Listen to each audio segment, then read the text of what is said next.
आप सभी लोग जानते हैं कि 3 सितंबर 2025 यानी बुधवार को पड़ रही है भादो मास की परिवर्तिनी एकादशी।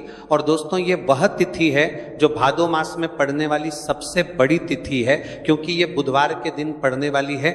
बुधवार को मित्र भादो मास की बड़ी तिथि है, बुधवार को पड़ रही है और इसका बहुत ही बड़ा और विशेष महत्व होता है।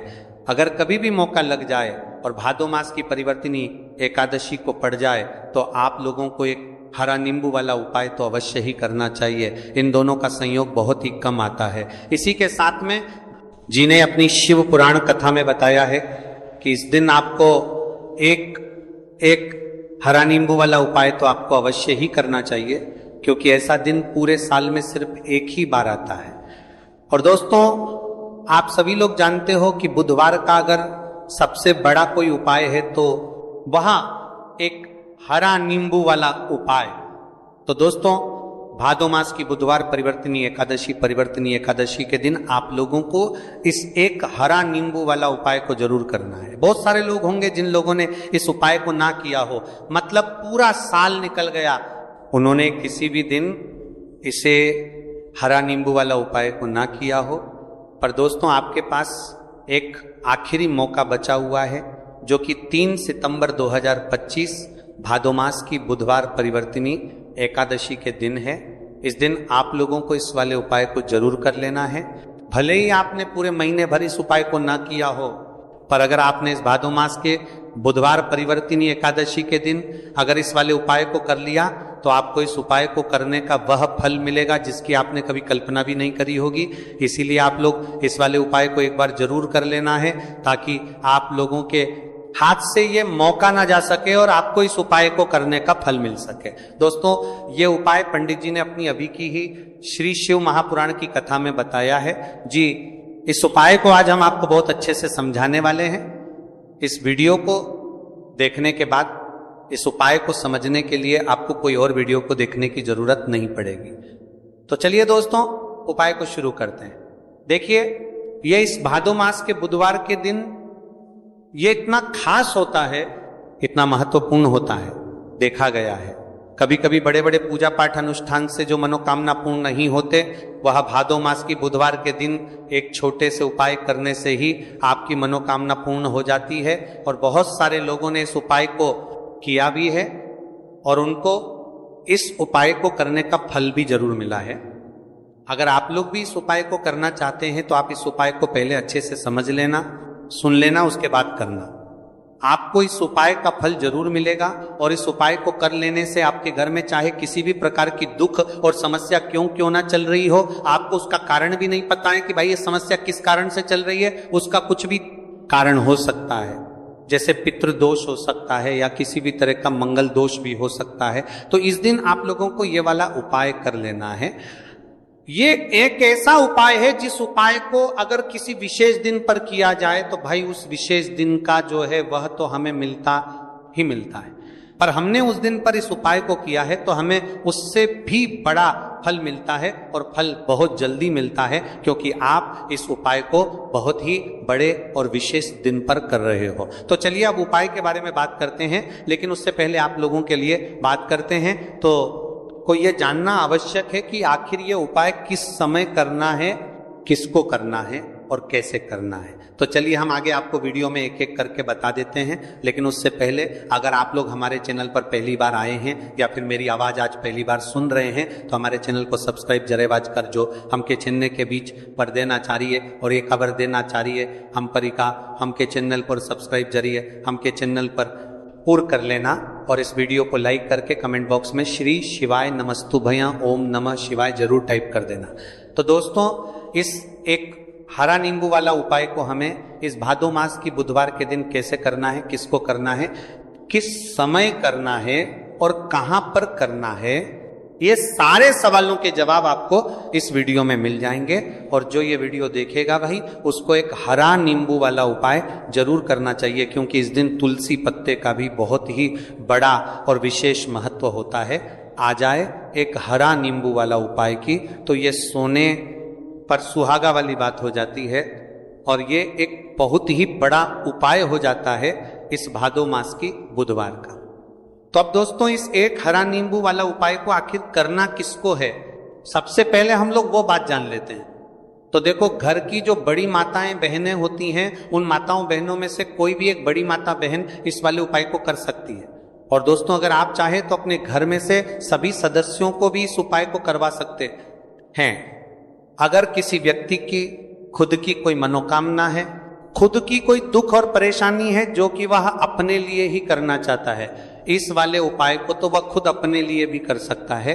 बाकी अगर कोई घर में से ऐसा है जो कि अपने पूरे घर परिवार की सुख और शांति के लिए ये वाला उपाय करना चाहता है, तो भाई वो भी करता है, सकता है, उसमें भी कोई दिक्कत वाली बात नहीं है। कहने का मतलब यह है कि इस उपाय को हर एक सदस्य भी कर सकता है और पूरे घर परिवार के सदस्य के लिए घर की बड़ी माताओं बहनों में से कोई एक माता बहन भी कर सकती है। माताएं बहनें अगर घर में उपस्थित ना हो या वह ये वाला उपाय ना कर पा रही हो, तो फिर घर का कोई बड़ा सदस्य भी इस एक हरा नींबू वाला उपाय को कर सकता है, चाहे फिर वह पुरुष ही क्यों ना हो, उसमें कोई भी दिक्कत वाली बात नहीं है। उसके बाद में दोस्त, और जो अगला प्रश्न निकल कर आता है वह यह आता है इस उपाय को लेकर कि आखिर इस उपाय को हमें किस समय करना है, सुबह के समय करना है कि शाम के समय करना है। तो देखो, इस वाले उपाय को आप लोग सुबह के समय भी कर सकते हो और शाम के समय प्रदोष काल में भी कर सकते हो। अब अगर आप पूछो कि भाई साहब सबसे उत्तम समय कौन रहेगा इस एक हरा नींबू वाला उपाय को करने का, तो हम आपसे बस यही कहेंगे कि इस उपाय को आप सुबह के समय करेंगे तो ज्यादा बेहतर होगा। बाकी अगर प्रदोष काल शाम के समय भी करेंगे तो भी अच्छा होगा, उसमें कोई भी दिक्कत वाली बात नहीं है। तो अब दोस्तों, जो अगली सबसे बड़ी और महत्वपूर्ण बात आती है वो ये आती है कि सुबह अगर हम उपाय को करेंगे तो हमें कितने बजे से लेकर कितने बजे तक के बीच में करना है, और शाम के समय प्रदोष काल में करेंगे तो हमें कितने बजे से लेकर कितने बजे के बीच में करना है। तो देखो, सुबह जितनी जल्दी हो सके आप उपाय को करने की कोशिश करना। बाकी अगर किसी कारणवश लेट भी हो जाओ, थोड़ी देर भी हो जाए, तो 10 या 11 बजे तक भी आप उपाय कर लेना, पर 12:00 बजे से ज्यादा देरी ना हो, ठीक है, इस बात का ध्यान रखना। उसके बाद में दोस्तों, अगर शाम के समय प्रदोष काल की बात करें, प्रदोष काल का जो समय है होता है वह शाम के 6 बजे से शुरू हो जाता है। मतलब शाम के 6:00 बजे से लेकर 7 बजे के बीच का जो समय होता है, ये समय प्रदोष काल का समय होता है। तो आप इस उपाय को 7 या 8 बजे के बीच में भी कर सकते हो। मतलब शाम के 6:00 बजे से रात 8 बजे के बीच में आप कभी भी इस वाले उपाय को कर सकते हो, उसमें कोई भी दिक्कत वाली बात नहीं है। तो देखो दोस्तों, सबसे पहला उपाय देखिए आपको क्या करना है।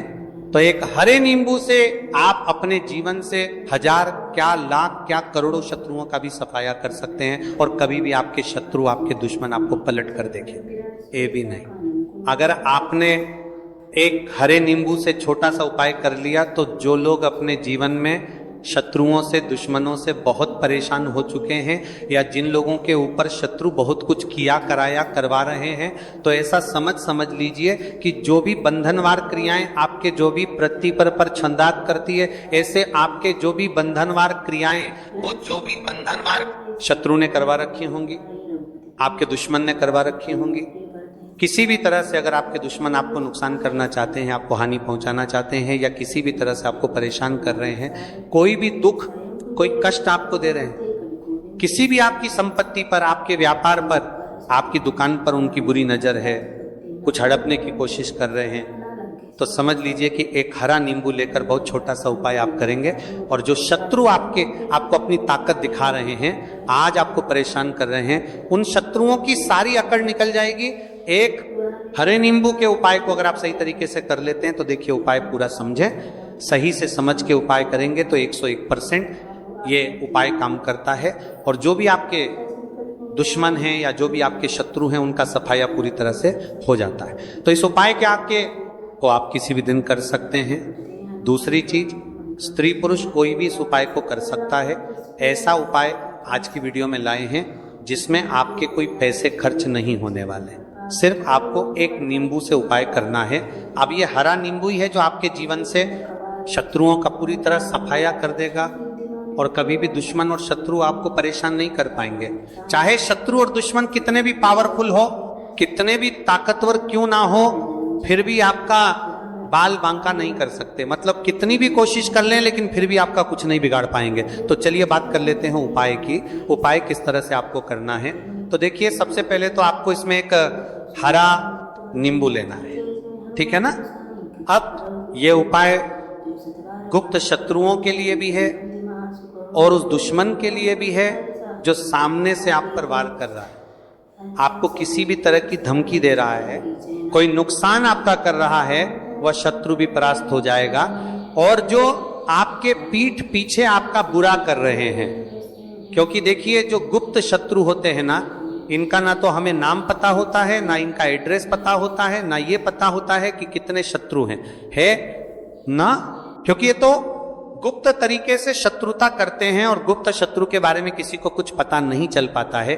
बहुत कम लोग होते हैं जान जाते हैं कि हाँ किसी ने कुछ करवा रखा है, फिर भी ये नहीं जान पाते हैं कि कौन व्यक्ति है जो ऐसा करवा रहा है ना।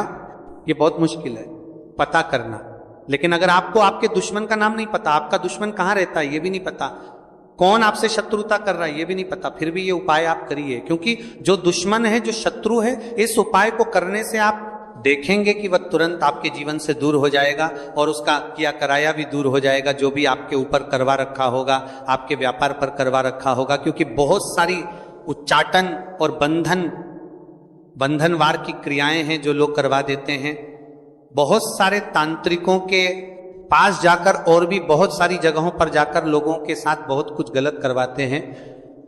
लेकिन आप विश्वास मानिएगा, इस उपाय को करने से जितनी भी क्रियाएं हैं ऐसी वो सब कट जाती हैं और इस उपाय को करने से घर बैठे आपके शत्रु जो हैं वो दूर हो जाते हैं, मतलब कहीं जाने की आपको आवश्यकता नहीं पड़ती है। तो चलिए बात कर लेते हैं उपाय की। देखिए इसमें एक हरा नींबू आपको लेना है।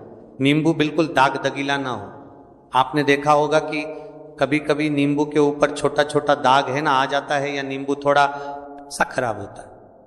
लेकिन आप कभी भी उपाय के लिए खराब नींबू ना लें, एकदम साफ सुथरा सा नींबू आपको लेना है। और एक पीला नींबू भी आता है, पीला नींबू बिल्कुल आपको इस उपाय में नहीं लेना है, लेना हरे रंग का ही नींबू है, ग्रीन कलर का। इसी के साथ आपको एक काले रंग का पेन लेना है, काले रंग का कलम आपको लेना है। कलम कोई सा भी आप ले सकते हैं, कोई भी पेन ले सकते हैं, स्केच ले सकते हैं, मार्कर ले सकते हैं, ठीक है ना, कोई भी पेन आप ले लीजिए। अब आपको क्या करना है, ये दोनों चीजें लेकर अपने घर में एकांत में बैठ जाना है, जहां इस उपाय को करते समय आपको कोई रोके टोके ना है, ना इसी जगह पर करेंगे। चाहे कमरा है आपके घर में ऐसा, या कोई भी गैलरी बरामदा, जहां इस उपाय को आप करें और आपको कोई रोके टटोके ना, भले ही उपाय के बारे में सबको पता है आपके घर में, फिर भी उस समय कोई आपको डिस्टर्ब ना करे, है ना। इस तरीके से आपको उपाय करना है। तो देखिए सबसे पहले नींबू आपने क्या करना है, नींबू पकड़ना है हाथ में और काले रंग के पेन से इस नींबू के ऊपर अपने दुश्मन का, अपने शत्रु का नाम लिख देना है। अब बहुत सारे लोग कहेंगे कि हमें तो ऐसे शत्रु हैं हमारे जीवन में जो गुप्त हैं, जिनको हम जानते भी नहीं, उनका नाम कैसे लिखेंगे। तो देखिए अगर शत्रु का नाम नहीं जानते, ये भी नहीं जानते कि कितने शत्रु हैं, तो केवल आप उस नींबू पर शत्रु लिख दें। देखिए जब आप केवल शत्रु लिखते हैं ना, इससे आपके सारे दुश्मन, सारे शत्रु ही परास्त हो जाते हैं, सभी के सभी का सफाया हो जाता है। तो नींबू के ऊपर केवल शत्रु लिखेंगे और फिर इसे आपको काले रंग के कपड़े में रख देना है। शत्रु लिखने के बाद या शत्रु का नाम लिखने के बाद काले कपड़े में रख देना है और 3 बार आपको बोलना है, मेरा शत्रु परास्त हो, मेरा शत्रु परास्त हो, मेरा शत्रु परास्त हो। इसके बाद आपको क्या करना है, काले कपड़े में इस नींबू को रख के इसे बांध लेंगे, परतालो पोटली टाइप की बना लेंगे। और जहां कहीं भी आपको थोड़ी सी मिट्टी दिख जाए, आपके घर के बाहर कहीं भी आपको लगे कि हाँ यहाँ कच्ची मिट्टी है, यहाँ खुदाई हो सकती है, वहां छोटा सा गड्ढा कर ले, घर से कोई चीज लेकर जाएं और उस गड्ढे में इस नींबू को आपको रख देना है और मिट्टी अच्छे से ढक देंगे कि नींबू बिल्कुल दिखे ना। ये उपाय शाम के समय का है, मतलब जब सूरज छिप जाता है उसके बाद कभी भी आपको ये उपाय करना है। सूरज की रोशनी में यह उपाय आपको नहीं करना है। ये उपाय करिए और जब आप इस नींबू को पूरा ढक देंगे, अपने घर चले आइए और कुछ भी आपको नहीं करना है, पीछे पलट कर नहीं देखना है। घर आकर हाथ पैर धो लेंगे और 1000 शत्रु हो, लाख हो, करोड़ हो, बिल्कुल उनका सफाया हो जाएगा। उन्होंने जो क्रियाएं आपके ऊपर करवा रखी हैं, तांत्रिक क्रियाएं या कोई भी जादू टोना, सभी कुछ दूर होता है। इस उपाय को करने से तो करिए ये उपाय और इसका चमत्कार देखिए। सिर्फ और सिर्फ आपको इस उपाय को एक बार ही करना है और एक बार ही उपाय करने में शत्रु का पूरी तरह सफाया हो जाएगा, सारे शत्रु के परास्त हो जाएंगे, सारे दुश्मन आपके सामने नतमस्तक हो जाएंगे, आपके सामने हाथ जोड़कर माफी मांगने को मजबूर हो जाएंगे, मतलब आपका कुछ नहीं बिगाड़ेंगे। तो देखिए नींबू जो है ये साधारण नहीं होता है, नींबू के अंदर ऐसी ऐसी शक्तियां पाई जाती हैं जो आपके दुश्मन को, आपके शत्रु को जड़ से खत्म कर सकती है। आपने देखा होगा कि जब भी लोग अपना व्यापार शुरू करते हैं या जो भी बिजनेस करते हैं, दुकान खोलते हैं, छोटा मोटा व्यापार जैसा भी काम करते हैं, वहां पर नींबू मिर्च जरूर लगाते हैं। क्योंकि देखिए जो नींबू और मिर्च होती है ये आपके जीवन में धन को लाने का और बढ़ाने का काम भी करती है। क्यों? क्योंकि नींबू और मिर्च जो होता है इसे जब आप अपने घर के दरवाजे पर या दुकान पर, शॉप पर लगाते हैं, इससे कभी भी आपके दुकान को, शॉप को नजर नहीं लगती है, बुरी नजर को बाहर ही ये रोक देती है। साथ ही साथ जो नींबू होता है ये शत्रु से छुटकारा दिलाने के लिए, दुश्मनों को दूर करने के लिए बहुत उत्तम होता है। तो उपाय करें, आपको लाभ जरूर होगा। अब हम बात करते हैं दूसरे विशेष उपाय ई की। देखिए ये उपाय भी आपको तुलसी जी के पौधे के वहां पर करना है। आपके भाग्य का उदय करने के लिए आपके घर में धन समझी की गई, आपके घर में धन समझी की गई, आपके भाग्य के संजी के, आपके भाग्य कर में तुलसी जी के संजी के, आपके घर में परेशानियां हैं, कर्ज की समस्या अगर दिन पर दिन बढ़ती जा रही है, खत्म नहीं हो रही है, बहुत ज्यादा परेशानियां हैं, तो आपको ये उपाय करना चाहिए। देखो करना क्या है, बहुत ध्यान से समझना। आपको मात्र तांबे के पात्र के अंदर जल लेना है, उस जल के अंदर एक चुटकी आपको हल्दी मिला देनी है, ठीक है, और साथ में लेना है एक कमल गट्टा। ये केवल उपाय बुधवार चैत्र नवरात्रि के दिन करना। अगर आपको ऐसा लगता है कि आपके जीवन में अष्टलक्ष्मी का वास नहीं है, भाग्य का साथ आपको नहीं मिल पा रहा है, तो आप ये उपाय बुधवार के दिन कर सकते हैं, बुधवार के दिन भी कर सकते हैं, ठीक है, बुधवार और बुधवार दोनों दिन आप ये उपाय कर सकते हैं। देखो करना क्या है, इस टाइम के पात्र के अंदर हल्दी डाली और एक कमल गट्टा डाला। अब आपको तुलसी जी के वहां पर जाना है। देखिए जब आप हल्दी डालोगे जल के पात्र के अंदर, तब आपको ओम नमो भगवते वासुदेवाय का 11 बार जाप करना है। फिर हल्दी डालना है। जब आप कमल गट्टा बाप के समतर का बजा लें, जब आप कमल गट्टा 12 डालोगे तब आपको ओम श्री नमः या ओम महालक्ष्मी नमः इस मंत्र का जाप करते हुए एक कमल गट्टा डालना है, 11 बार जाप करना है, ठीक है। कमल गट्टा और हल्दी दोनों होना चाहिए। कमल गट्टा महालक्ष्मी का प्रतीक माना जाता है और हल्दी जो है वह भगवान विष्णु के निमित्त आप हल्दी डालेंगे, ठीक है। इस जल को आपको तुलसी जी की जड़ में अर्पित करना है, अर्पित करना है। ओम नमो भगते वासुदेवाय का जाप का जाप का जाप का जाप का जाप का जाप का जाप का जाप का जाप का प्रते हुए बस इतना सा उपाय करना। धन संबंधित को कोई भी परेशानियां हैं वह सब दूर हो, ऐसी आपको प्रार्थना करनी है। कर्ज से जुड़ी कोई परेशानी हो तो ऐसी प्रार्थना करनी है कि ये दूर हो जाए, ऐसी कामना करते हुए ये दूसरा प्यारा सा उपाय आपको करना है। तो देखो ये हो गया। दूसरा उपाय जो कि आप सुबह से लेकर के शाम तक कर सकते हैं, बुधवार या बुधवार के दिन सिर्फ एक बार ही करना है। अब जो कमल गट्टे है, कमल गट्टे को आपको वहीं पर तुलसी जी के वहां पर रखे रहने देना है, आपको उठाना नहीं है। चाहे तो आप तुलसी जी की वहीं पर गांठ दें, ठीक है, तो भी चलेगा। तो इस प्रकार से आपको ये सुंदर सा उपाय करना है। अब हम बात करते हैं तीसरे उपाय की। ध्यान रखना, ये जो दूसरा उपाय है ये आपको आपके घर में ही करना है, बाहर कहीं पर भी मत कर करके आना, ठीक है। घर में अगर तुलसी जी हो तो ही आप ये उपाय कर सकते हैं। अब हम बात करते हैं तीसरे विशेष उपाय। देखो भाग्य का साथ आपको मिले तो गुरु बृहस्पति को मजबूत करना बहुत जरूरी होता है। इसीलिए पूज्य गुरुदेव ने एक बहुत ही सुंदर सा उपाय बताया था, जो कि है पीले चावल का। थोड़े से अक्षत लेना, चावल लेना। अगर आपको ऐसा लगता है ना कि आपको किसी भी चीज में सफलता नहीं मिल पा रही है, किस्मत का साथ आपको नहीं मिल पा रहा है, तो पीले चावल लेना। पीले चावल कैसे करोगे? 11 चावल लेना साबुत, उसके अंदर जो पीला चंदन है वो आपको मिला देना है और चावल को पीला रंग कर देना है, ठीक है। साथ में लेना है एक बेलपत्र